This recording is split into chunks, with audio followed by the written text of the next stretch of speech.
পেশাব করে পানি নিবে, সেটা তো নেয় না, ঢিলা কুলুপ নিবে, নেয় না, ঝাড়া দিয়ে উঠে যায়। ওরা হয় বড় নেতা। নেতা মানে কি?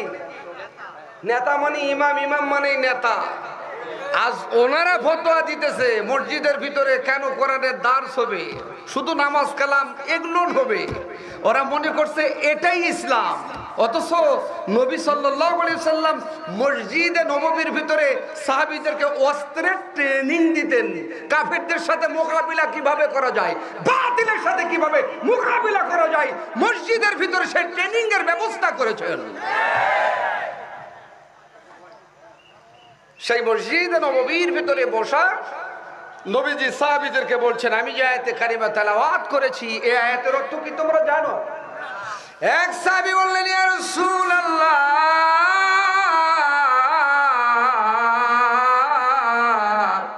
ইয়া হাবিবাল্লাহ, আপনি যদি অনুমতি দেন এই আয়াতের অর্থের সাথে মক্কার একটা ঘটনার মিল আছে, আমি বলবো।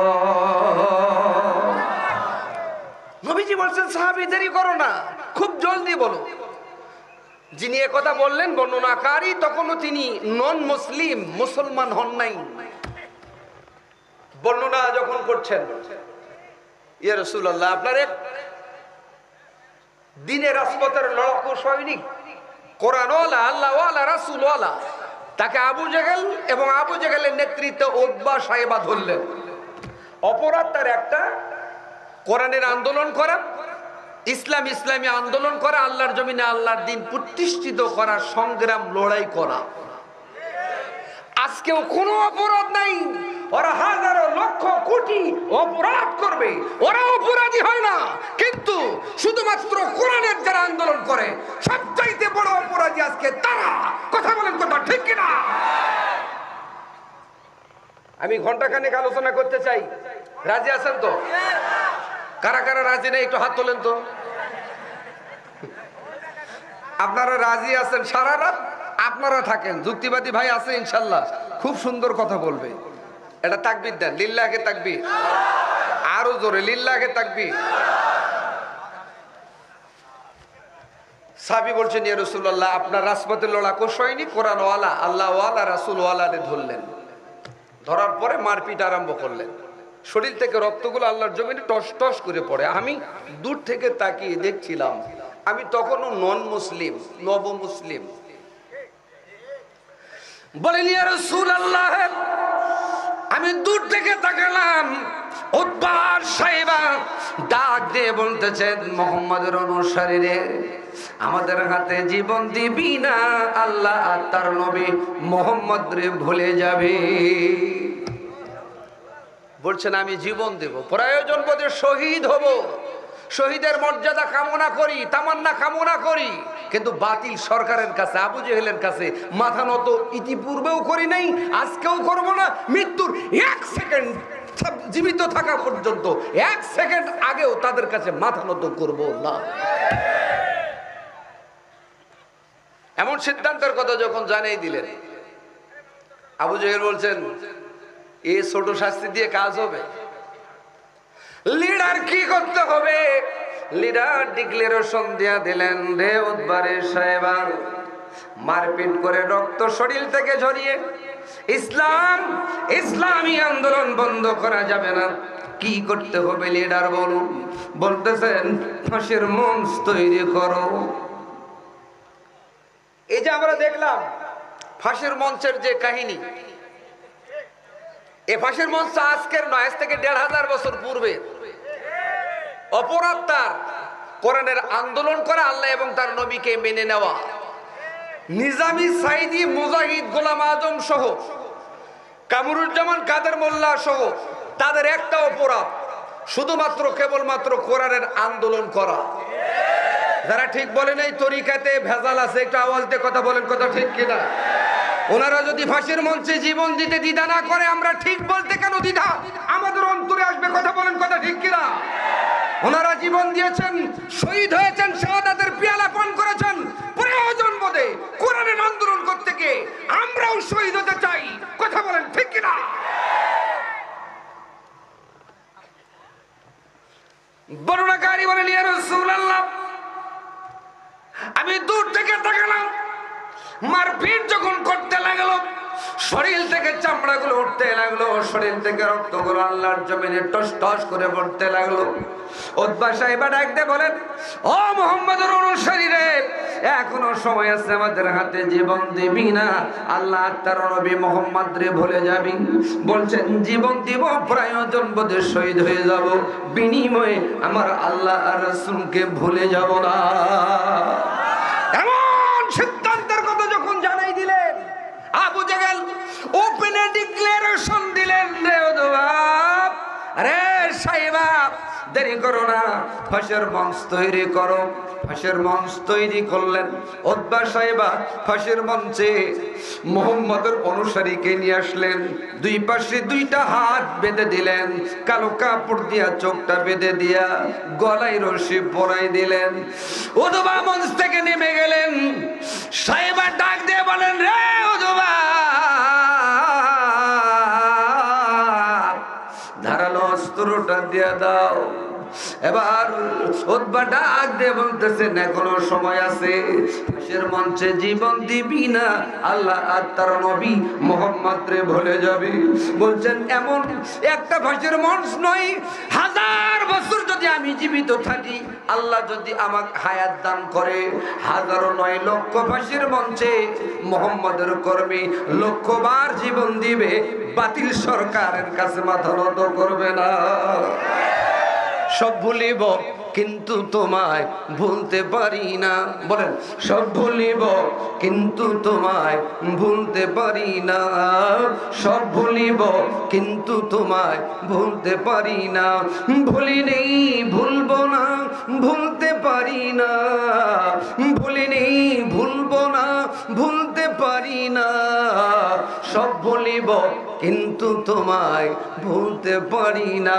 আমার সোনার মদিনা, আমার প্রাণের মদিনা, সব ভুলিব কিন্তু তোমায় ভুলতে পারি না।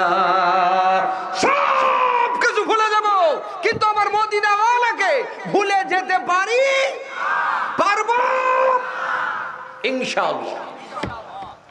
সম্মানিত ভাইয়েরা, নবীজি ডাক দিয়ে বলেন, সাহাবীরে, তারপর কি ঘটনা তারা ঘটাইলো?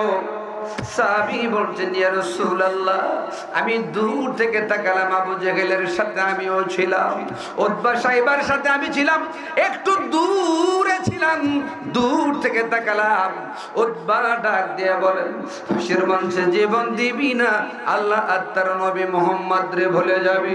বলছেন, ফাঁসির মঞ্চে জীবন দিব, প্রয়োজন বোধে শহীদ হয়ে যাব, বিনিময়ে বাতিল সরকারের কাছে মাথা নত করব না। এমন করে বলাই উতবা রাগে রাগান্বিত হইয়া সাহেবারে ডাক দিয়ে বলেন, সাহেবারে,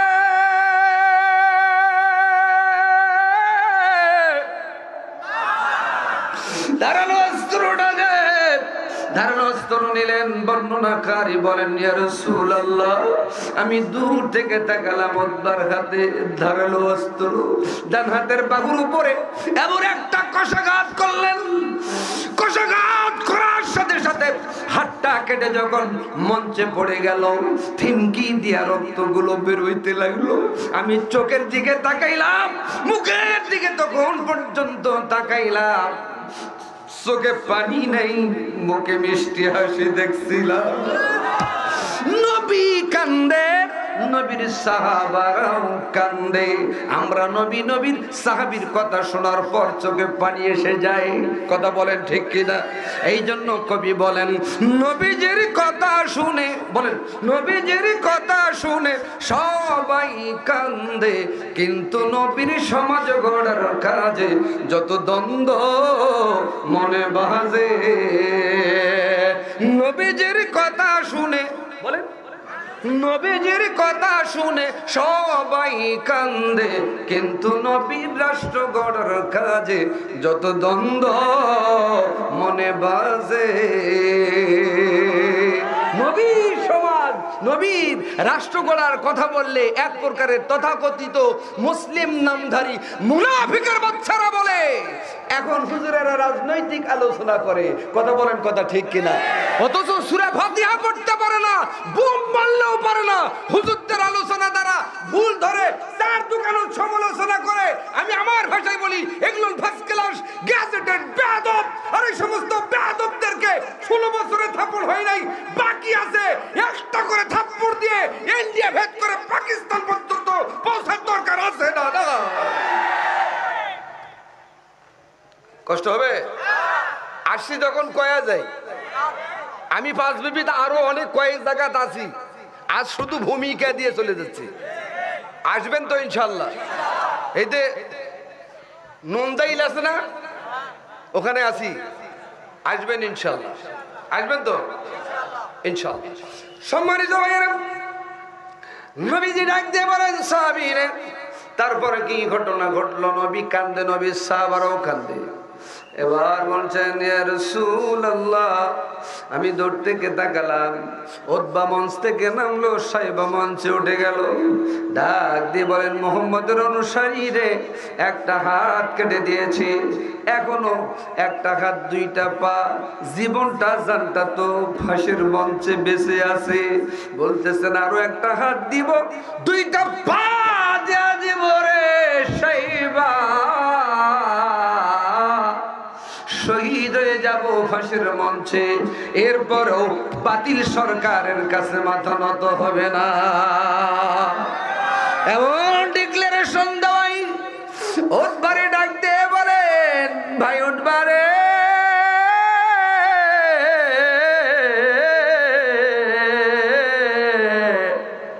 ধারালো অস্ত্রটা দে আমার হাতে।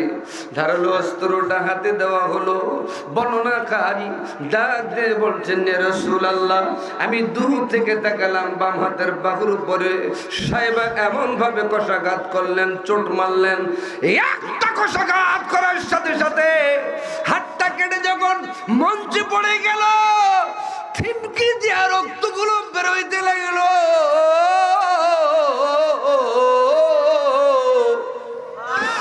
আমি চোখের দিকে তাকাইলাম, মুখের দিকে তাকালাম, তখন পর্যন্ত তার চোখে কোনো পানি নাই, মুখে মিষ্টি হাসি। নবী কান্দে, নবীর সাহাবারা কান্দে। নবীজি ডাক দিয়ে বলেন সাহাবীরে, তারপর কি ঘটনা তারা ঘটালো?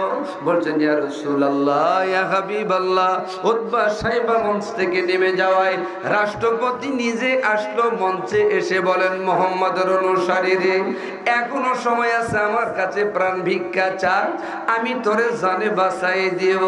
বলতেছেন জানে বাঁচতে চাই না, শহীদ হতে চাই। জানে বাঁচতে চাই না, শহীদ হতে চাই।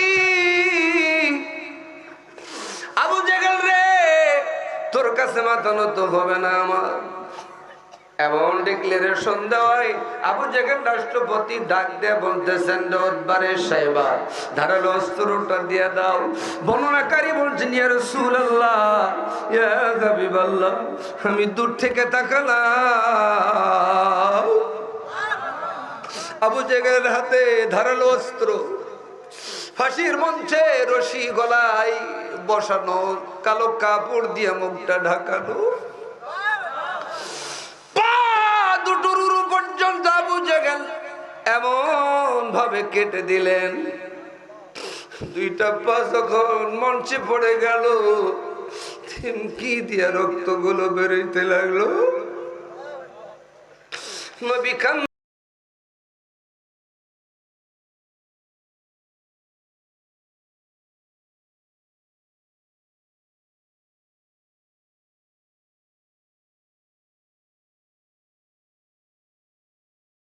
অপরাধ, একটা অপরাধ, আল্লাহ তার নবীকে মেনে নেওয়া।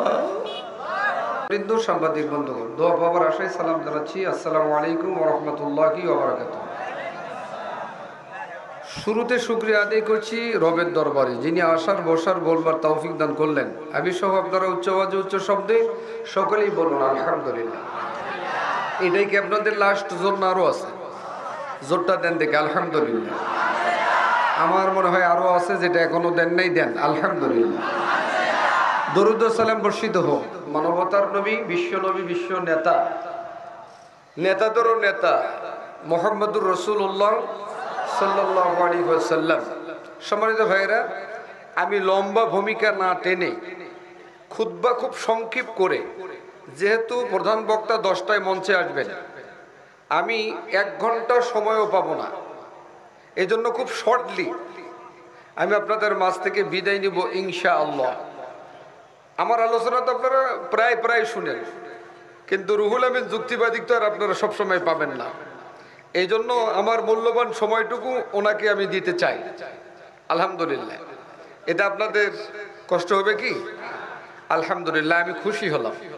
তাহলে এখন পর্যন্ত এদিক সেদিক আমি রাস্তায় যখন আসি, এত পরিমাণ ভিড়, রাস্তা দিয়ে আসাই যায় না। ওই লোকগুলো যদি এখানে এসে বসে, আমি মনে করি প্যান্ডেলে জায়গা হবে না, এরকম আরো 3টা প্যান্ডেল লাগবে। তা আমরা মোটামুটি ভাইদের দৃষ্টি আকর্ষণ করে বলছি, মাইকের আওয়াজ মনে হয় তাদের কান পর্যন্ত পৌঁছিতেছে না। তা আমরা সবাই মিলে, আমি এককভাবে বক্তা তাদের কান পর্যন্ত পৌঁছাই দিতে পারবো, আমার আওয়াজ বিশ্বাস হয় না। আপনারা একটু হেল্প করলে, সহযোগিতা করলে আমার মনে হয় তাদের কান বরাবর যাবে। আর তারা তখনই চলে আসবে যে আজাদি আসছে, যুক্তিবাদীও আসছে। দেওয়া যাবে কি আমার সাথে একটা তাকবীর? দেন দেখি, লিল্লাহি তাকবীর। হয় না? আমার রাসূল যখন তাকবীর দিয়েছেন তখন 2 হাত তুলেছেন। আমরা রাসূলের কে? তো উম্মত হলে হাত তুলবেন, উম্মত যদি এখানে কেউ না থাকেন তাহলে হাত তোলার দরকার দন্ত নয়কারী হস্যই তোলেন। লিল্লাহি তাকবীর। আল কোরআনের আলো, আল হাদিসের আলো। কোরআন আছে যেখানে, শুধু ঘুষ যেখানে, জেনাবে বিচার যেখানে, আলেম ওলামারা আছে দলে, লিল্লাহি তাকবীর। আল্লাহ কবুল করুন। বাস, আমি আলোচনায় যেতে চাই। আপনাদের কষ্ট হবে? আলহামদুলিল্লাহ, আজকের মাহফিলটা মসজিদকে সামনে নিয়ে। বাংলাদেশে যত মসজিদ আছে, কাবা শরীফের একটা অংশ। আলহামদুলিল্লাহ বলবেন না? জোরে বলেন।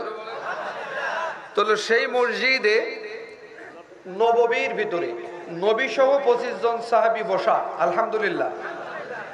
এখন বর্তমানে মসজিদে কোরআনের দার্স দিলে সেখানেও বাধা। যারা ঠিক বলে নেই তারা ওই তরিকার লোক। আরো জোরে বলেন। ফ্যাসিস্ট চলে গেছে, নব্য ফ্যাসিস্টেরা আবার কোরআনের উপরে হামলা করার চেষ্টা করছে, পায়তারা করছে। আমরা স্পষ্ট ভাষায় বলে দিতে চাই, 16 বছরে গদি ধরে থাকবার পারেনি। আবার বলছি, যদি ওদের দেখে আপনাদের হুঁশ এবং জ্ঞান না ফিরে, ওরা তো পালাইছে, আপনারা পালার সুযোগ পাবেন না। একটু আওয়াজ দিয়ে বলেন ঠিক। আরো জোরে, আরো জোরে এভাবে বলবেন। ভয় পাচ্ছেন? কারো নাম বলার দরকার নাই। ভাসুরের নাম সবাই জানে, কিন্তু বলে না, লজ্জা লাগে। কথা কয় না, লজ্জা লাগে, আমাদের শরম লাগে। ওরা মনে মনে ভেবে আছে আমরা হয়াই আছি। ওরা বলে হয়াই আছে। ডাকসুর অবস্থা, জাকসুর অবস্থা, রাকসুর অবস্থা বুঝতে পারছেন তো? ঢাকাতে যে সংগঠনের পক্ষ থেকে যে ছাত্র দল জিতে, সে ছাত্র দল জিতাই, সেই দলের নেতা কর্মীরাই আগামীতে সরকার গঠন করে।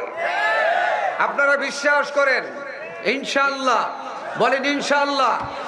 যত রকমের ষড়যন্ত্র করুন, সব দেখা শেষ, ঘোড়ার ডিম। আগামী দিন এই বাংলাদেশের 16 কোটি 18 কোটি মানুষ দেখবে কোরআনের শাসন। কথা বলেন ঠিক কিনা? এতে যদি কাপড়ের কাপড় পরে মাঠে ময়দানে নামতে হয়, এই জাতি নামবে, দ্বিধা করবে না। কথা বলেন। এই ডাকে যদি আমাদের কেউ শরীক হতে হয়, কাপড়ের কাপড় পরে মাঠে ময়দানে বুকে তাজা রক্ত ঢেলে যদি দিতে হয়, ডাক আসে মাত্র কারা কারা যাবার জন্য রাজি আছে মুসলমানের বাচ্চা? 2 হাত তুলে বল, আল্লাহকে দেখাই না।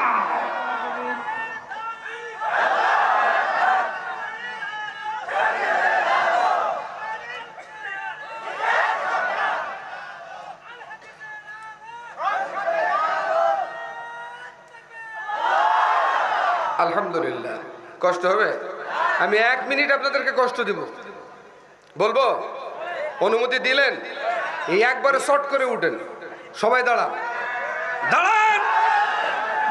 2 দুই হাত করে আগে আসেন, বসেন, খুব তাড়াতাড়ি বসেন, বসেন, একটু জিকির করেন লা ইলাহা, জোরে সুবহানাল্লাহ, আলহামদুলিল্লাহ, লা ইলাহা, জোর হলো না, লা ইলাহা, সুবহানাল্লাহ, আলহামদুলিল্লাহ, লা ইলাহা, লা ইলাহা ইল্লাল্লাহু মুহাম্মাদুর রাসূলুল্লাহ সাল্লাল্লাহু আলাইহি ওয়াসাল্লাম। ওই যে ভাইয়েরা যারা দাঁড়িয়ে আছেন, আপনাদের জন্য জায়গার ব্যবস্থা করছি। যদি বসার নিয়ত থাকে বসেন, না থাকলে দয়া করে আমার সামনে থেকে চলে যাও। যুগ আয় কথা কয় না, আরো জোরে বলেন। মঞ্চ থেকে যদি আমার নাম্বার লাগে তাহলে আপনাদের বিপদ আছে। বাস্তব কথা বলছি, বিগত দিনে আমরা কথা বলছি, ওরা মাউথ পিস কেড়ে নিয়েছে। এই 5 বিবি থেকে আমাদেরকে অনেক সময় পালিয়ে যেতে হয়েছে। আজ কত বড় সাহস বাপের বেটা, আসেন তো, আরো জোরে বলেন। ওরা নাকি পালায় না, আসেন, পালান কি না আজ প্র্যাকটিক্যাল হবে। জোরে কম, ওরা খেলা হবে, খেলা হতে হতে পালাই গেল। আবার কোন ফ্যাসিস্ট চিন্তা করতেছে চট করে ঢুকবে, চট করে ঢুকবে। ও স্বপ্ন 50 বছর পরে, ওটা জেগে জেগে স্বপ্ন দেখাই হবে। চট করে ঢুকার আর সুযোগ আছে কি? ইনশাল্লাহ নাই। আসুন, মসজিদে নববী তার একটা অংশ এই রঘুনাথপুর মসজিদ। আলহামদুলিল্লাহ, বাংলাদেশের যত মসজিদ আছে সব মসজিদ আলহামদুলিল্লাহ। সেই মসজিদে নববীর ভিতরে নবী সহ নবীর সাহাবারা 25 জন আর একজন 26 জন বসা নবী যে আয়াতে কারিমা তেলাওয়াত করছেন। আল্লাহু আকবার। আমার সাথে একটু তেলাওয়াত করা যাবে নবীর তেলাওয়াতকৃত আয়াত? বলেন, আউযু বিল্লাহি মিনাশ শাইতানির রাজিম,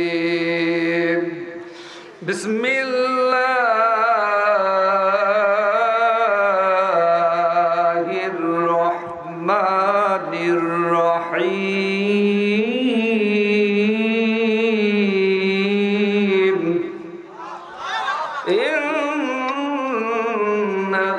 ইন্নাল্লাযীনা ক্বালু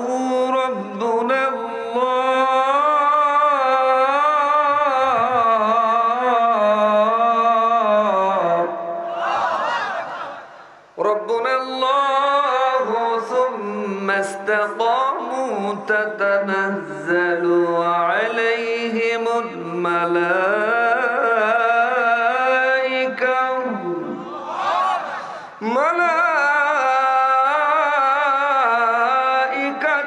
আল্লা তাখাফু ওয়া লা তাহজানু ওয়া আবশিরু বিল জান্নাহ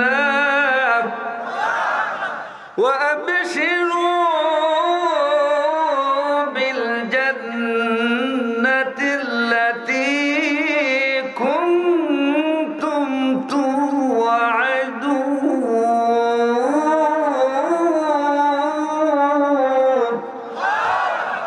কথা কার? জোরে বলেন। নবীজি সাহাবীদেরকে নিয়ে বসা আয়াতে কারিমা তেলাওয়াত করছেন। কোথায়? মসজিদের ভিতরে। সুবহানাল্লাহ বলেন। এখন মসজিদের ভিতরে দার্স দিতে গেলে ওরা মনে মনে ভাবতেছে হুজুরেরা রাজনৈতিক আলোচনা মসজিদে কেন করে? কত বড় মূর্খ হলে এ কথা বলতে পারে?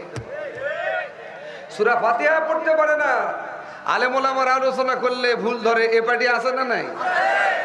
পেশাব করে পানি নিবে, সেটা তো নেয় না। ঢিলা কুলুপ নিবে, নেয় না, ঝাড়া দিয়ে উঠে যায়। ওরা হয় বড় নেতা। নেতা মানে কি? নেতা মানে ইমাম, ইমাম মানে নেতা। আজ ওনারা ফতোয়া দিতেছে মসজিদের ভিতরে কেন কোরআনের দার্স হবে, শুধু নামাজ কালাম এগুলো হবে। ওরা মনে করছে এটাই ইসলাম। অথচ নবী সাল্লাল্লাহু আলাইহি সাল্লাম মসজিদে নববীর ভিতরে সাহাবীদেরকে অস্ত্রের ট্রেনিং দিতেন, কাফেরদের সাথে মোকাবিলা কিভাবে করা যায়, বাতিলের সাথে কিভাবে মোকাবিলা করা যায়, মসজিদের ভিতরে সেই ট্রেনিং এর ব্যবস্থা করেছেন। সেই মসজিদে নববীর ভিতরে বসা নবীজি সাহাবীদেরকে বলছেন, আমি যে আয়াতে কারিমা তেলাওয়াত করেছি এই আয়াতের অর্থ কি তোমরা জানো? এক সাহাবী বললেন, ইয়া রাসূলুল্লাহ,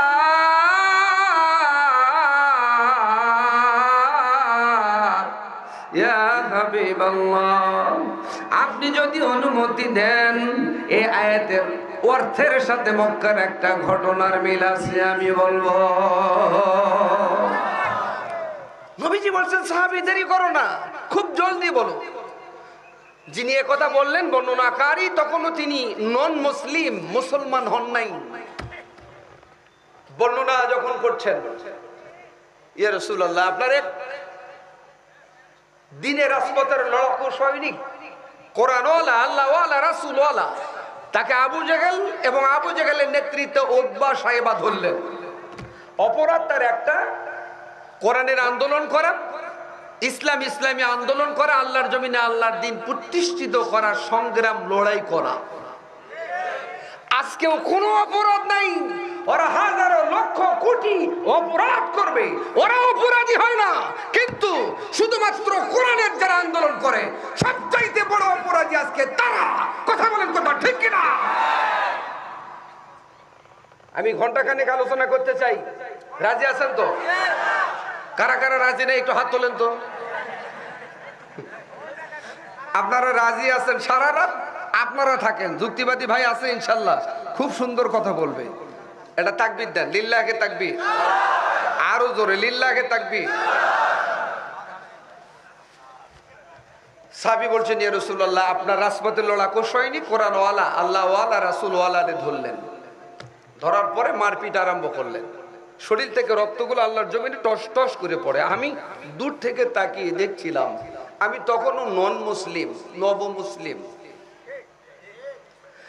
বলেন, ইয়া রাসূলুল্লাহ, আমি দূর থেকে তাকালাম, উতবা সাহেবা ডাক দিয়ে বলতেছেন, মুহাম্মাদের অনুসারীরে, আমাদের হাতে জীবন দিবি না, আল্লাহ আর তার নবী মুহাম্মদ রে ভুলে যাবে।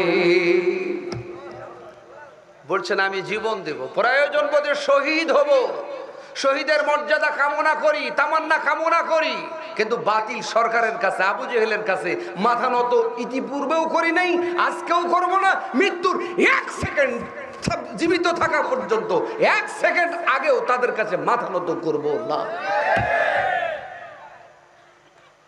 এমন সিদ্ধান্তের কথা যখন জানিয়ে দিলেন, আবু জেহেল বলছেন, এই ছোট শাস্তি দিয়ে কাজ হবে? লিডার কি করতে হবে? লিডার ডিক্লারেশন দিয়া দিলেন, রে উতবারে সাহেবা, মারপিট করে রক্ত শরীর থেকে ঝরিয়ে ইসলামী আন্দোলন বন্ধ করা যাবে না। কি করতে হবে লিডার বলুন? বলতেছেন, ফাঁসির মঞ্চ তৈরি করো। এই যে আমরা দেখলাম ফাঁসির মঞ্চের যে কাহিনী, এ ফাঁসির মঞ্চ আজকের নয়, আজ থেকে ১৫০০ বছর পূর্বে। অপরাধ তার কোরআনের আন্দোলন করা, আল্লাহ এবং তার নবীকে মেনে নেওয়া। নিজামী, সাইদি, মুজাহিদ, গোলাম আজম সহ, কামরুজ্জামান, কাদের মোল্লা সহ তাদের একটা অপরাধ, শুধুমাত্র কেবলমাত্র কোরআনের আন্দোলন করা। যারা ঠিক বলেন এই তরিকাতে ভেজাল আছে, একটু আওয়াজ দিয়ে কথা বলেন, কথা ঠিক কিনা? ওনারা যদি ফাঁসির মঞ্চে জীবন দিতে দ্বিধা না করে, আমরা ঠিক বলতে কেন দ্বিধা আমাদের অন্তরে আসবে? কথা বলেন, কথা ঠিক কিনা? ওনারা জীবন দিয়েছেন, শহীদ হয়েছেন, শাহাদাতের পেয়ালা পান করেছেন, প্রয়োজন বোধে কোরআনের আন্দোলন করতে গিয়ে আমরাও শহীদ হতে চাই। কথা বলেন, ঠিক কিনা? বর্ণনাকারী বলেন, ইয়া রাসূলুল্লাহ, আমি দূর থেকে তাকালাম, মারপিট যখন করতে লাগলো, শরীর থেকে চামড়াগুলো উঠতে লাগলো, শরীর থেকে রক্তগুলো আল্লাহর জমিনে টস টস করে পড়তে লাগলো। উতবা সাহেবা ডাকতে বলেন, ও মুহাম্মদের অনুসারীরা, এখনো সময় আছে, আমাদের হাতে জীবন দিবি না? আল্লাহ তার নবী মুহাম্মদ রে ভুলে যাবি? বলছেন জীবন দিব, প্রয়োজন বোধে শহীদ হয়ে যাব, বিনিময়ে আমার আল্লাহ আর রাসূলকে ভুলে যাব না।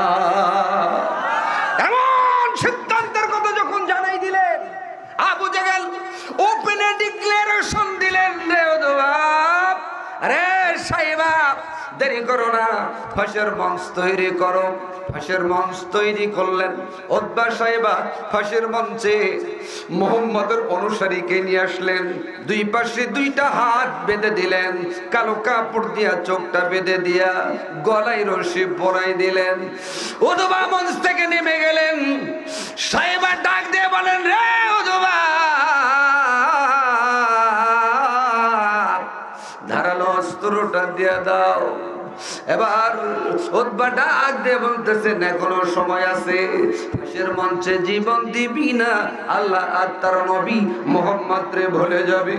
বলছেন এমন একটা ফাঁসের মঞ্চ নয়, 1000 বছর যদি আমি জীবিত থাকি, আল্লাহ যদি আমাকে হায়াত দান করে, 1000 নয় লক্ষ ফাঁসির মঞ্চে মুহাম্মদের কর্মী লক্ষবার জীবন দিবে, বাতিল সরকারের কাছে মাথা নত করবে না। সব ভুলিব কিন্তু তোমায় ভুলতে পারি না। বলেন, সব ভুলিব কিন্তু তোমায় ভুলতে পারি না, সব ভুলিব কিন্তু তোমায় ভুলতে পারি না। ভুলি নেই ভুলবো না, ভুলতে পারি না, ভুলি নেই ভুলবো না, ভুলতে পারি না।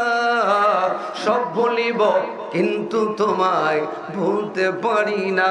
আমার সোনার মদিনা, আমার প্রাণের মদিনা, সব ভুলিব কিন্তু তোমায় ভুলতে পারি না। সব কিছু ভুলে যাব, কিন্তু আমার মদিনা ওয়ালাকে ভুলে যেতে পারবো ইনশাআল্লাহ। সম্মানিত ভাইয়েরা, নবীজি ডাক দিয়ে বলেন, সাহাবীরা, তারপর কি ঘটনা তারা ঘটাইলো? সাহাবী বলছেন, ইয়া রাসূলুল্লাহ, আমি দূর থেকে তাকালাম, আবু জাহেলের সাথে আমিও ছিলাম, উতবা সাহেবার সাথে আমি ছিলাম, একটু দূরে ছিলাম, দূর থেকে তাকালাম। উতবা ডাক দিয়ে বলেন, ফাঁসির মঞ্চে জীবন দিবি না, আল্লাহ আর তার নবী মুহাম্মদ রে ভুলে যাবি। বলছেন ফাঁসির মঞ্চে জীবন দিব, প্রয়োজন বোধে শহীদ হয়ে যাব, বিনিময়ে বাতিল সরকারের কাছে মাথা নত করব না। এমন করে বলাই উতবা রাগেরা গান্ডিত হইয়া সাহেবারে ডাক দিয়ে বলেন, সাহেবারে,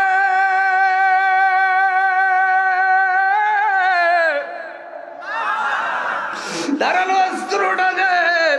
ধারালো অস্ত্র নিলেন। বর্ণনাকারী বলেন, ইয়া রাসূলুল্লাহ, আমি দূর থেকে তাকালাম, উতবার হাতে ধারালো অস্ত্র, ডান হাতের বাহুর উপরে এমন একটা কষাঘাত করলেন।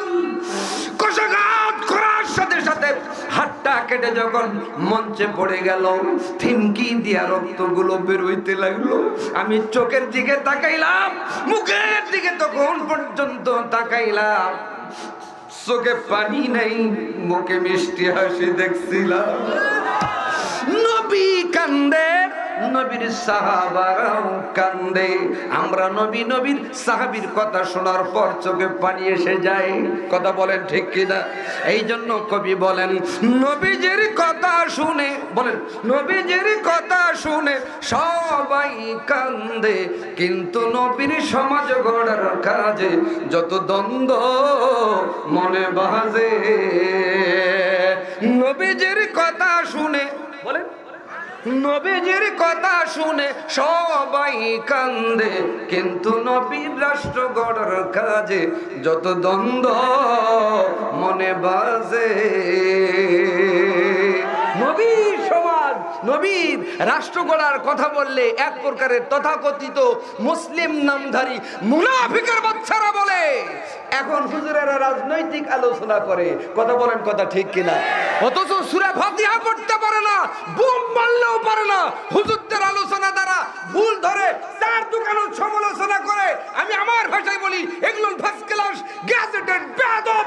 আর এই সমস্ত বেয়াদবদেরকে 16 বছরে থাপ্পড় হয় নাই, বাকি আছে একটা করে থাপ্পড় দিয়ে ইন্ডিয়া ভেদ করে পাকিস্তান পর্যন্ত পৌঁছার দরকার আছে না? না কষ্ট হবে? আসছি যখন কয়া যায়, আমি পাঁচ বিবিতে আরো অনেক কয়েক জায়গাতে আছি, আজ শুধু ভূমিকা দিয়ে চলে যাচ্ছি। আসবেন তো ইনশাল্লাহ? এই যে নন্দাইল আছে না, ওখানে আছি, আসবেন ইনশাল্লাহ। আসবেন তো ইনশাল্লাহ। সম্মানিত ভাইয়েরা, নবীজি ডাক দিয়ে বলেন সাহাবীরে, তারপরে কি ঘটনা ঘটলো? নবী কান্দে, নবীর সাহাবারাও কান্দে। এবার বলছেন ইয়া রাসূলুল্লাহ, আমি দূর থেকে তাকালাম, উতবা মঞ্চ থেকে নামলো, সাইবা মঞ্চে উঠে গেল। ডাক দিয়ে বলেন মুহাম্মদের অনুসারী রে, একটা হাত কেটে দিয়েছি, এখনো একটা হাত দুইটা পা, জীবনটা জানটা তো ফাঁসির মঞ্চে বেঁচে আছে। বলতেছেন আরো একটা হাত দিব, দুইটা পা দেয়া দিব রে সাইবা, শহীদ হয়ে যাব ফাঁসির মঞ্চে। এরপরও বাতিল সরকারের কাছে মাথা নত হবে না। এমন ডিক্লারেশন দেওয়াই উতবারে ডাক দিয়ে বলেন, ভাই উতবারে,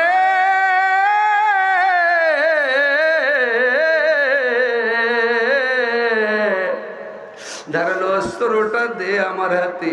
ধারালো অস্ত্রটা হাতে দেওয়া হলো। বর্ণনাকারী ডাক দিয়ে বলছেন ইয়া রাসূলুল্লাহ, আমি দূর থেকে তাকালাম, বাম হাতের বাহুর উপরে সাহেবা এমন ভাবে কষাঘাত করলেন, চোট মারলেন, একটা কষাঘাত করার সাথে সাথে হাতটা কেটে যখন মঞ্চে পড়ে গেল, থিমকি দিয়া রক্তগুলো বেরোইতে লাগলো।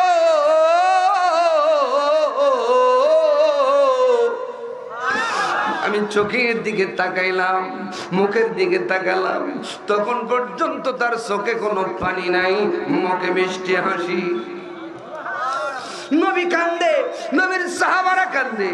নবীজি ডাক দিয়ে বলেন সাহাবীরে, তারপর কি ঘটনা তারা ঘটালো?